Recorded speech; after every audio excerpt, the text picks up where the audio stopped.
Russia's economy looks stable on paper, but what if the numbers are fake? New intel shows Moscow is hiding the real damage from war and sanctions. Watch now to find out how bad it really is.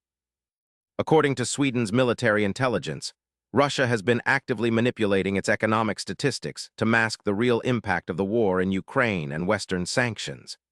This means the official numbers you see from Moscow do not reflect the true state of the economy. The goal is to portray resilience and stability despite mounting pressures from the ongoing conflict and sanctions imposed by Europe and the US. Every day of fighting in Ukraine costs Russia between $500 million and $1 billion, according to most estimates. This massive financial drain has contributed to Russia's economic decline. In 2022, Russia even defaulted for the first time since 1918 on some of its foreign currency debt, signaling serious financial strain. These facts contradict the official rosy economic reports Russia publishes. Russia's economy is slowing down rapidly. Investment is falling, business activity is weak, and oil and gas revenues, critical to Moscow's budget, are declining.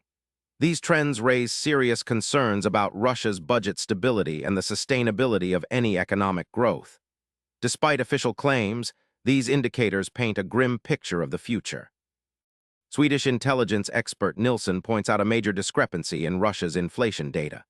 The real inflation rate is likely near 15%, much higher than the Russian central bank's official rate of 5.86%. This gap suggests the government is underreporting inflation to give a false impression of economic stability. Nilsson warns that Russia's economy faces either a prolonged recession or a sudden shock if conditions worsen. Russia's foreign ministry spokeswoman Maria Zakharova argues that sanctions imposed by Brussels actually harm Europe itself by undermining its energy security.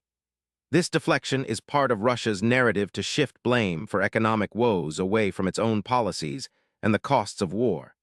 Yet external analysts see the sanctions and war expenses as major contributors to Russia's economic challenges. What this means for you is that Russia's economy is far weaker than official reports suggest. The war's true financial toll could affect global markets, energy prices, and geopolitical stability. Stay informed, as these hidden economic cracks could reshape international relations and your everyday life. Subscribe now for the latest updates on this fast-changing story.